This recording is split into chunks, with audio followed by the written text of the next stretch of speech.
ಪೂಜ್ಯಾಯ ರಾಘವೇಂದ್ರಾಯ ಸತ್ಯಧರ್ಮರಥಾಯ ಚ ಭಜತಾಂ ಕಲ್ಪವೃಕ್ಷಾಯ ನಮತಾಂ ಕಾಮಧೇನವೇ.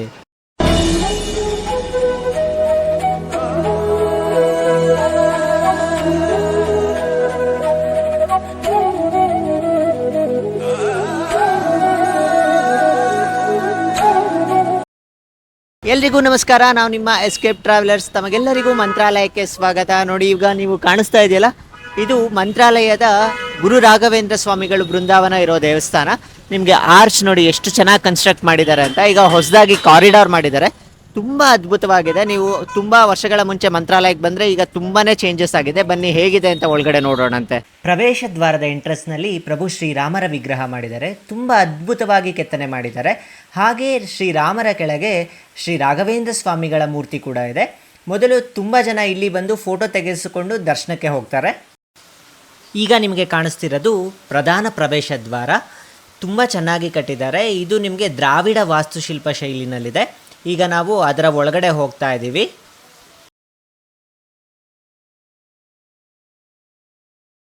ಈಗ ನೋಡಿ, ನಿಮಗೆ ಫಸ್ಟ್ ಕಾಣ್ತಿರೋದು ಇದು ಮತ್ಸ್ಯಾವತಾರದ ಕೆತ್ತನೆ ಎಷ್ಟು ಚೆನ್ನಾಗಿ ಮಾಡಿದ್ದಾರೆ ಅಂತ. ಇದಾದ ನಂತರ ನಿಮಗೆ ಮತ್ಸ್ಯಾವತಾರ ಆದಮೇಲೆ ಕೂರ್ಮಾವತಾರ ಇದೆ. ಸಮುದ್ರ ಮಥನದ ಎಲ್ಲ ದೃಶ್ಯಗಳನ್ನ ಇಲ್ಲಿ ಕ್ಯಾಪ್ಚರ್ ಮಾಡ್ತಾ ಇದ್ದಾರೆ. ಮುಂದೆ ಹಾಗೆ ನೋಡ್ಕೊಂಡು ಹೋಗೋಣಂತೆ. ಈ ಸಮುದ್ರ ಮಥನದಲ್ಲಿ ದಾನವರು ಮತ್ತು ದೇವತೆಗಳು ಸಮುದ್ರ ಮಥನ ಮಾಡ್ತಿರೋದು. ಕೆಳಗಡೆ ಆಮೆ ಅವತಾರದಲ್ಲಿ ಮಹಾವಿಷ್ಣು ಕೂರ್ಮಾವತಾರ ಇಲ್ಲಿ ಕೆತ್ತನೆ ಮಾಡಿರೋದು. ಇನ್ನೊಂದು ಕಡೆ ನೋಡಿ, ಅಲ್ಲಿ ಮಧುರೈ ಮೀನಾಕ್ಷಿ ದೇವಸ್ಥಾನದ ಕೆತ್ತನೆಗಳನ್ನ ಮಾಡಿದ್ದಾರೆ. ಅದಾದ ನಂತರ ಇಲ್ಲಿ ರಾಘವೇಂದ್ರ ಸ್ವಾಮಿಗಳು ವೀಣೆ ನುಡಿಸ್ತಾ ಇರೋದು, ಅಲ್ಲಿ ಕೃಷ್ಣ ಅದನ್ನು ಆಲಿಸ್ತಿರೋದು ತುಂಬ ಅದ್ಭುತವಾಗಿದೆ ಇದು. ಹಾಗೆ ಇದು ಕೂಡ ಉಡುಪಿ ಕೃಷ್ಣನ ಮುಂದೆ ರಾಘವೇಂದ್ರ ಸ್ವಾಮಿಗಳ ವಿಗ್ರಹ ಕೆತ್ತನೆ ಮಾಡಿದ್ದಾರೆ, ತುಂಬ ಚೆನ್ನಾಗಿದೆ. ಹಾಗೆ ಸಾಕಷ್ಟು ರೀತಿಯ ವಿಗ್ರಹಗಳಿದೆ. ವಾದಿರಾಜರದಾಗಿರ್ಬೋದು, ಸಾಕಷ್ಟು ಗುರುಗಳ ವಿಗ್ರಹ ಹಾಗೂ ಸಾಕಷ್ಟು ಪ್ರೇಕ್ಷಣೀಯ ಸ್ಥಳಗಳ ವಿಗ್ರಹ ತುಂಬಾ ಕೆತ್ತನೆ ಮಾಡಿದ್ದಾರೆ. ಒಂದೊಂದಾಗಿ ಇನ್ನು ಮುಂದೆ ನೋಡೋಣ. ನೀವು ಇಲ್ಲಿಗೆ ಬಂದರೆ ಯಾವುದೋ ಬೇರೆ ಲೋಕಕ್ಕೆ ಬಂದಿದ್ದೀವಿ ಅನ್ನೋ ರೀತಿಯಲ್ಲಿರುತ್ತೆ, ಅಷ್ಟು ಅದ್ಭುತವಾಗಿದೆ. ತುಂಬ ಪೀಸ್ಫುಲ್ಲಾಗಿ ಕೂಡ ಇದೆ. ಮಧ್ವ ಭೀಮ ಹನುಮ 3 ಅವತಾರಗಳನ್ನ ಇಲ್ಲಿ ಒಂದೇ ಇದರಲ್ಲಿ ಕೆತ್ತನೆ ಮಾಡಿದ್ದಾರೆ, ಅದು ಅದ್ಭುತವಾಗಿದೆ. ನೆಕ್ಸ್ಟ್ ನಿಮಗೆ ಇಲ್ಲಿ ಕಾಣಿಸ್ತಿರೋದು ಶ್ರೀರಂಗಂನ ರಂಗನಾಥ ಸ್ವಾಮಿ ದೇವಸ್ಥಾನ. ರಂಗನಾಥ ಸ್ವಾಮಿ ದೇವಸ್ಥಾನದ ಪ್ರಧಾನ ಗೋಪುರ ತೋರಿಸ್ಬಿಟ್ಟು ಅದಾದ ನಂತರ ಅದ್ರ ಮುಂದೆಗಡೆ ರಂಗನಾಥ ಸ್ವಾಮಿ ನಿಮಗೆ ನೋಡ್ತಾ ಇರ್ಬೋದು. ಅದಾದ ನಂತರ ಕೃಷ್ಣನ ದೇವಸ್ಥಾನ ಇದೆ. ಅದಾದ ನಂತರ ಭೂವರಾಹ ಸ್ವಾಮಿಯ ದೇವರ ಕೆತ್ತನೆ ಕೂಡ ಮಾಡಿದ್ದಾರೆ. ಸಾಕಷ್ಟು ವಿಗ್ರಹಗಳಿದೆ. ನೀವು ಇಲ್ಲಿ ಬಂದರೆ ತುಂಬ ಚೆನ್ನಾಗಿರುತ್ತೆ. ನೈಟ್ ಕೂಡ ನಿಮಗೆ ಇಲ್ಲಿ ಲೈಟಿಂಗ್ಸ್ ಕೂಡ ಇರುತ್ತೆ, ಅದು ಕೂಡ ತುಂಬ ಅದ್ಭುತವಾಗಿರುತ್ತೆ. ಸಂಜೆ ನೀವು ಸಾಯಂಕಾಲ ಬಂದರೆ ಡೇ ವ್ಯೂ ಮತ್ತು ನೈಟ್ ವ್ಯೂ ಎರಡೂ ನೋಡ್ಬೋದು. ಈಗ ನೋಡಿ, ಪ್ರಸ್ತುತ ಈಗ ಗುರುವಾಯೂರ್ ಕೃಷ್ಣನ ದೇವಸ್ಥಾನ ಇದೆ. ಗುರುವಾಯೂರ್ ಕೃಷ್ಣನ ದೇವಸ್ಥಾನ ತೋರಿಸ್ತಾ ಇದ್ದಾರೆ. ಸಾಕಷ್ಟು ವಿಷ್ಣುವಿನ ದೇವಸ್ಥಾನ, ಇದು ಬೇಲೂರು ಚೆನ್ನಕೇಶವ ಸ್ವಾಮಿ ದೇವಸ್ಥಾನ, ಅದನ್ನು ಕೂಡ ತೋರಿಸ್ತಿದ್ದಾರೆ. ಬೇಲೂರು ದೇವಸ್ಥಾನ, ಮೇಲುಕೋಟೆ, ಇದು ಮೇಲುಕೋಟೆಯ ದೇವಸ್ಥಾನ ತೋರಿಸ್ತಾ ಇದ್ದಾರೆ. ಚೆಲುವನಾರಾಯಣ ಸ್ವಾಮಿ ದೇವಸ್ಥಾನ, ಹಾಗೆ ನರಸಿಂಹ ದೇವಸ್ಥಾನ ಬೆಟ್ಟದ ಮೇಲೆ ಇರೋದು. ಇದರಿಂದ ಮುಂದಕ್ಕೆ ನೀವು ಬಂದರೆ ಇಲ್ಲಿ ಕಾಣಿಸ್ತಿದೆಯಲ್ಲ, ಇದು ಒಂದು ವಿಶೇಷವಾದ ದೇವಸ್ಥಾನ ಆಂಧ್ರದಲ್ಲಿ. ಇದು ಸಿಂಹಾಚಲಂ ಅಂತ ಕರೀತಾರೆ. ಇಲ್ಲಿ ವರಾಹ ನರಸಿಂಹಸ್ವಾಮಿ ದೇವಸ್ಥಾನ. ಇದು ಪ್ರಸ್ತುತ ಯಾವಾಗಲೂ ಚಂದನದಲ್ಲಿ ದೇವರನ್ನ ಮುಚ್ಚಿರ್ತಾರೆ, ಆದರೆ ಅಕ್ಷಯ ತೃತೀಯ ದಿನ ಮಾತ್ರ ನಿಮಗೆ ನಿಜ ರೂಪ ದರ್ಶನ ಮಾಡಿಸ್ತಾರೆ. ತುಂಬ ಅದ್ಭುತವಾದ ಕ್ಷೇತ್ರ. ನೀವು ಏನಾದರೂ ವೈಜಾಗಿಗೆ ಹೋದರೆ ಈ ಕ್ಷೇತ್ರನ ಮಿಸ್ ಮಾಡಬೇಡಿ. ಭದ್ರಾಚಲಂನ ರಾಮರ ವಿಗ್ರಹ, ರಾಮ ಲಕ್ಷ್ಮಣ ವಿಗ್ರಹನ ನೋಡ್ತಾ ಇದ್ದೀರಾ. ಇದು ಭದ್ರಾಚಲಂ ಆಂಧ್ರ ಪ್ರದೇಶದಲ್ಲಿದೆ.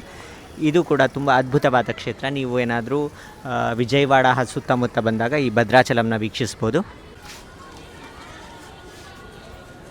ಈಗ ನೀವು ನೋಡ್ತಾ ಇರೋದು ಶ್ರೀಶೈಲ್ನ ಮಲ್ಲಿಕಾರ್ಜುನ ಸ್ವಾಮಿ ದೇವಸ್ಥಾನ. ಇದು 12 ಜ್ಯೋತಿರ್ಲಿಂಗದಲ್ಲಿ ದೇವಸ್ಥಾನ. ಇದು ಕರ್ನೂಲ್ ಹತ್ತಿರ ಇದೆ. ಇದು ಕೂಡ ಆಂಧ್ರ ಪ್ರದೇಶದಲ್ಲಿದೆ. ನೀವು ಈ ಜಾಗಕ್ಕೆ ಬಂದರೆ ಎಲ್ಲ ದೇವಸ್ಥಾನಗಳನ್ನ ಒಂದೇ ಕಡೆ ನೋಡೋ ಒಂದು ಸುವರ್ಣ ಅವಕಾಶ ಸಿಗುತ್ತೆ. ತುಂಬ ಅದ್ಭುತವಾಗಿ ಮಾಡಿದ್ದಾರೆ. ಕಾರಿಡಾರ್ ಮಾತ್ರ ಎಷ್ಟು ವರ್ಣನೆ ಮಾಡಿದ್ರು ಅಷ್ಟು ಕಡಿಮೆನೇ ಅಂತ ಅನಿಸುತ್ತೆ. ತುಂಬ ಚೆನ್ನಾಗಿದೆ. ಬನ್ನಿ ಮುಂದೆ ನೋಡೋಣ. ಈಗ ನನ್ನ ಆರಾಧ್ಯ ದೈವವಾದ ತಿರುಮಲ ವೆಂಕಟೇಶ್ವರ ಸ್ವಾಮಿ ದೇವರ ಹತ್ರ ಬಂದಿದ್ದೀವಿ.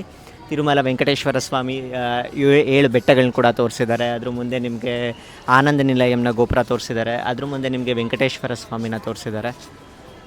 ಇಲ್ಲಿಗೆ ಬಂದರೆ ತಿರುಪತಿಗೆ ಬಂದಿದ್ದೇವೇನೋ ಅನ್ನೋ ಫೀಲಿಂಗ್ ಬರುತ್ತೆ. ಇದು ಕಾಶಿಯ ವಿಶ್ವನಾಥ ಸ್ವಾಮಿ ದೇವಸ್ಥಾನ, 12 ಜ್ಯೋತಿರ್ಲಿಂಗಗಳಲ್ಲಿ ಒಂದು. ವಾರಣಾಸಿಯ ವಿಶ್ವನಾಥ ಸ್ವಾಮಿ ದೇವಸ್ಥಾನದ ಹತ್ರ ಅಷ್ಟು ಕೆತ್ತನೆ ಮಾಡಿದ್ದಾರೆ.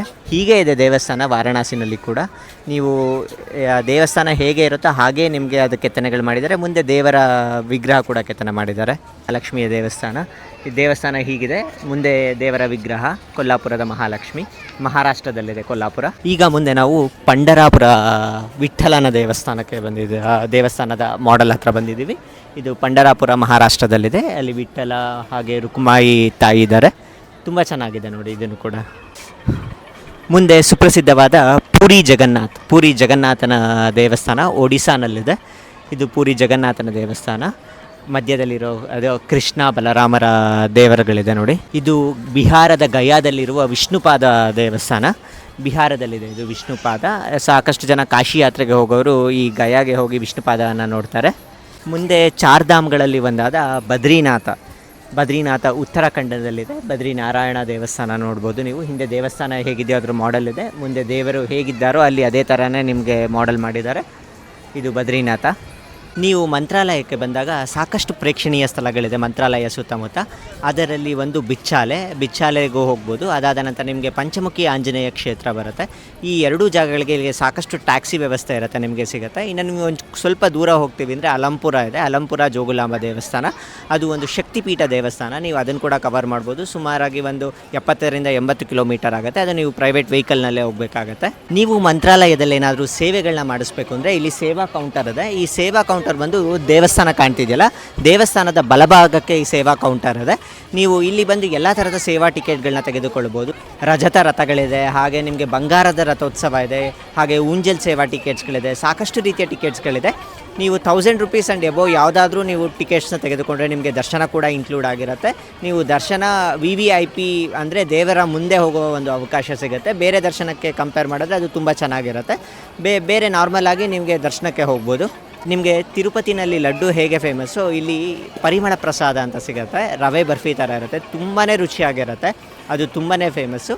ನೀವು ಇಲ್ಲಿಗೆ ಬಂದಾಗ ಈ ಪ್ರಸಾದವನ್ನು ತೆಗೆದುಕೊಳ್ಳೋದನ್ನು ಮರಿಬೇಡಿ. ಪ್ರಸಾದದ ಕೌಂಟರ್ ನಾನು ಆಗಲೇ ಹೇಳಿದಾಗೆ ದೇವಸ್ಥಾನದ ಬಲಭಾಗಕ್ಕೆ ಇದೆ ನೋಡಿ. ಈಗ ಪ್ರಸಾದದ ಕೌಂಟರ್ ತೋರಿಸ್ತೇವೆ.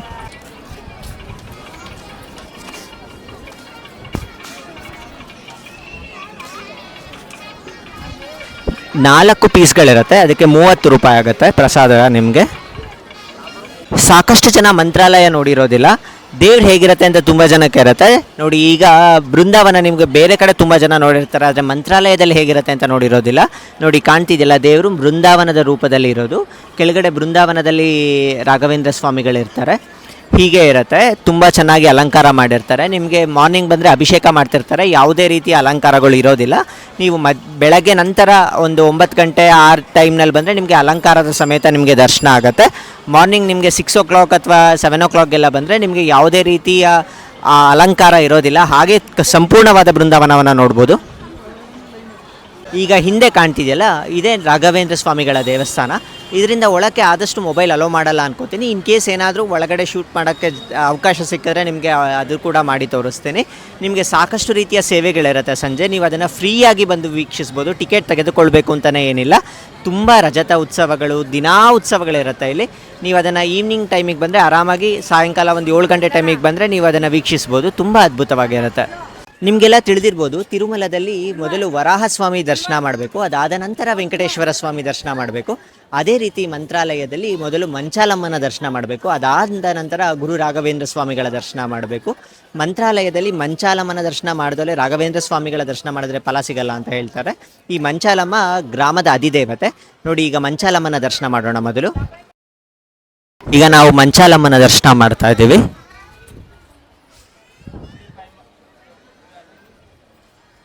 ಯಾ ದೇವಿ ಸರ್ವಭೂತೇಷು ಮಾತೃರೂಪೇಣ ಸಂಸ್ಥಿತಾಂ ನಮಸ್ತಸ್ಯೈ ನಮಸ್ತಸ್ಯೈ ನಮಸ್ತಸ್ಯೈ ನಮೋ ನಮಃ. ಎಷ್ಟು ಅದ್ಭುತವಾಗಿದೆ ನೋಡಿ ದೇವರ ವಿಗ್ರಹ. ಮಂಚಾಲಮ್ಮನ ದೇವಸ್ಥಾನದ ಪಕ್ಕದಲ್ಲೇ ಇದೆ, ತುಂಬ ದೂರ ಏನಿಲ್ಲ. ಹಾಗಾಗಿ ಫಸ್ಟ್ ನೀವು ಇಲ್ಲಿ ದರ್ಶನ ಮಾಡಿಕೊಂಡು ಅದಾದ ನಂತರ ರಾಯರ ದರ್ಶನಕ್ಕೆ ಹೋದರೆ ಒಳ್ಳೆಯದು. ದೇವಸ್ಥಾನದ ಎಡಭಾಗಕ್ಕೆ ಮಂಚಾಲಮ್ಮನ ದೇವಸ್ಥಾನ ಇರೋದು. ಹಾಗೆ ನೀವು ಮುಂದೆ ಬಂದರೆ ಇಲ್ಲಿ ಮ್ಯೂಸಿಯಂ ಇದೆ.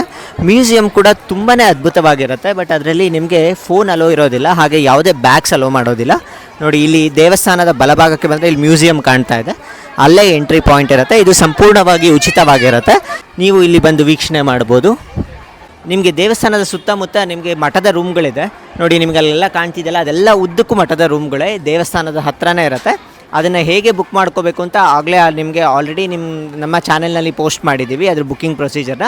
ಅದರ ಲಿಂಕ್ನ ನಾನು ನಿಮಗೆ ಡಿಸ್ಕ್ರಿಪ್ಷನ್ ಬಾಕ್ಸ್ನಲ್ಲಿ ಕೊಡ್ತೀನಿ, ಒಂದು ಬಾರಿ ಚೆಕ್ ಮಾಡಿ. ಇರುತ್ತೆ ಮಧ್ಯಾಹ್ನ 12 ಗಂಟೆ ತನಕ ಇರುತ್ತೆ, ಸಂಜೆ 4 ಗಂಟೆಯಿಂದ ರಾತ್ರಿ 8 ಗಂಟೆ ತನಕ ಇರುತ್ತೆ. ಇಲ್ಲಿ ಗುರು ರಾಘವೇಂದ್ರರಿಗೆ ಸಂಬಂಧಿಸಿದ ಎಲ್ಲ ರೀತಿಯ ಮಾಹಿತಿ ಕೂಡ ಸಿಗುತ್ತೆ. ಹಾಗೆ ಇತರೆ ಮಧ್ವ ಸಂಸ್ಕೃತಿಯ ಮಾಹಿತಿ ತುಂಬ ಚೆನ್ನಾಗಿ ವರ್ಣನೆ ಮಾಡಿದ್ದಾರೆ ಇಲ್ಲಿ. ಹಾಗೆ ನೀವು ಮುಂದೆ ಮ್ಯೂಸಿಯಮಿಂದ ಮುಂದೆ ಬಂದರೆ ನಿಮಗೆ ತುಂಗಭದ್ರಾ ನದಿ ಸಿಗುತ್ತೆ. ತುಂಗಭದ್ರಾ ನದಿಯಲ್ಲಿ ಸಾಕಷ್ಟು ಜನ ಸ್ನಾನ ಮಾಡಿಬಿಟ್ಟು ಆ ನಂತರ ಮಂಚಾಲಮ್ಮನ ದರ್ಶನ ಮಾಡಿಕೊಂಡು ಗುರು ರಾಘವೇಂದ್ರರ ದರ್ಶನ ಮಾಡೋ ಪ್ರತೀತಿ ಇದೆ. ಈ ತುಂಗಭದ್ರಾ ನದಿ ತುಂಗಾ ಮತ್ತು ಭದ್ರಾ ಕೂಡ್ಲಿಯಲ್ಲಿ ಸಂಗಮ ಆಗಿ ನಂತರ ಇದು ಮಂತ್ರಾಲಯಕ್ಕೆ ಬರ್ತಿರೋದು. ಈಗ ನಾವು ತುಂಗಭದ್ರಾ ನದಿಯ ಸಮೀಪಕ್ಕೆ ಬಂದಿದ್ದೀವಿ. ಈಗ ನಿಮಗೆ ನದಿ ಕಾಣಿಸ್ತಾ ಇದೆ. ಒಂದು ಬೇಜಾರಿನ ಸಂಗತಿ ಏನು ಅಂದರೆ, ನಾವು ಸಾಕಷ್ಟು ನದಿಗಳನ್ನ ಹಾಳು ಮಾಡ್ತೀವಿ. ಇಲ್ಲಿ ಬಂದಾಗ ಪ್ಲಾಸ್ಟಿಕ್ ಬಾಟಲ್ ಎಸೆಯೋದು, ಹಾಗೆ ಬಟ್ಟೆಗಳನ್ನ ಬಿಡೋದು, ಆ ಸಂಸ್ಕೃತಿಯಿಂದ ನಾವು ಹೊರಗೆ ಬರಬೇಕು. ಪವಿತ್ರವಾದ ಕ್ಷೇತ್ರ ಇದು ಮಂತ್ರಾಲಯ. ನಾವು ಇಲ್ಲಿ ಮಾಡುವ ಒಂದೊಂದು ಚಿಕ್ಕ ತಪ್ಪುಗಳು ಅದು ಘೋರ ಪಾಪಗಳನ್ನ ಕಟ್ಕೊಂಡು ಹೋಗ್ತೀವಿ. ಹಾಗಾಗಿ ನಾವು ಈ ನದಿಗಳ ಹತ್ರ ಬಂದಾಗ ಸ್ವಲ್ಪ ಶುಭ್ರತೆಯಿಂದ ಇದ್ದರೆ ಒಳ್ಳೆಯದು. ತುಂಬ ಅದ್ಭುತವಾದ ಲೊಕೇಶನ್. ನಿಮಗೆ ಘಾಟ್ ಥರ ಮಾಡಿದ್ದಾರೆ, ಮೆಟ್ಲುಗಳೆಲ್ಲ ಇದೆ, ಸ್ನಾನ ಮಾಡೋದಕ್ಕೆ ತುಂಬ ಚೆನ್ನಾಗಿದೆ. ಮಧ್ಯದಲ್ಲಿ ನಿಮಗೆ ಬಂಡೆಗಳಿದೆ. ಇಲ್ಲಿ ಸೂರ್ಯಾಸ್ತ ವೀಕ್ಷಣೆ ಮಾಡೋದು ತುಂಬ ಅದ್ಭುತವಾಗಿರುತ್ತೆ. ಆ ಸೂರ್ಯನ ಕೇಸರಿ ಕಿರಣಗಳು ನೀರಿನಲ್ಲಿ ಬಿದ್ದಾಗ ತುಂಬ ಅದ್ಭುತವಾದ ಸಂಜೆನ ನೀವು ಇಲ್ಲಿ ಕಳಿಬೋದು. ಹಾಗಾಗಿ ನೀವು ದೇವಸ್ಥಾನಕ್ಕೆ ಬಂದಾಗ ಸಾಯಂಕಾಲ ಈ ಘಾಟ್ ಹತ್ರ ಬಂದರೆ ತುಂಬ ಅದ್ಭುತವಾದ ಒಂದು ಸೂರ್ಯಾಸ್ತವನ್ನು ನೀವು ನೋಡ್ಬೋದು.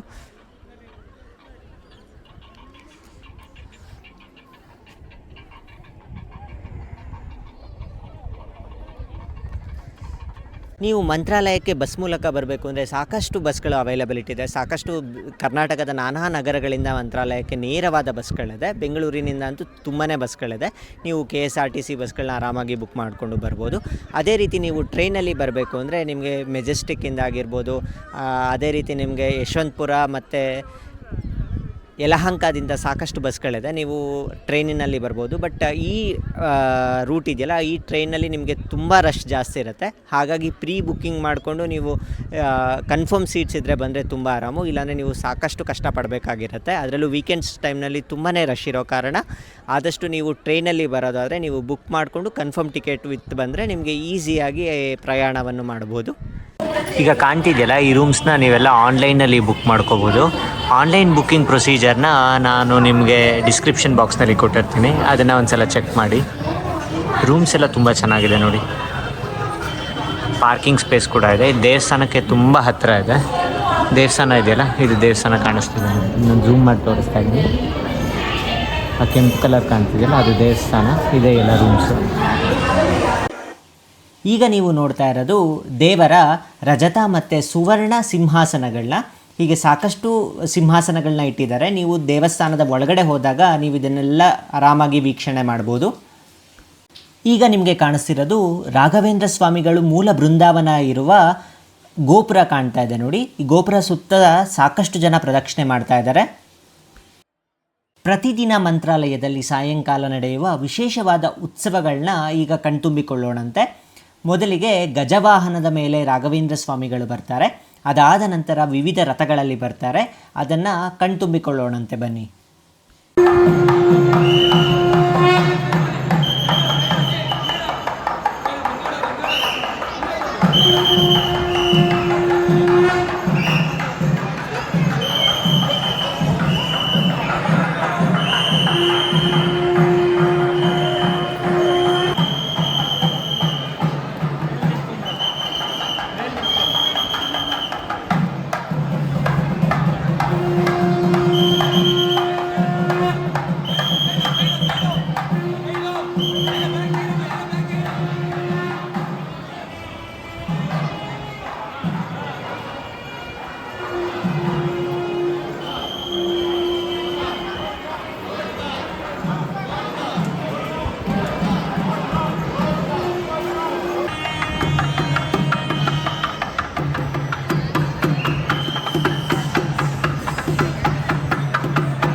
ಇನ್ನು ಸಾಯಂಕಾಲ ಮಂತ್ರಾಲಯದ ಈ ದೇವಸ್ಥಾನ ನೋಡೋದಕ್ಕೆ 2 ಕಣ್ಣುಗಳು ಸಾಲದು, ಅಷ್ಟು ಚೆನ್ನಾಗಿರುತ್ತೆ. ಯಾಕೆಂದರೆ ಎಲ್ಲ ಕಡೆ ವಿದ್ಯುತ್ ದೀಪಗಳಿಂದ ಅಲಂಕಾರ ಮಾಡಿರ್ತಾರೆ.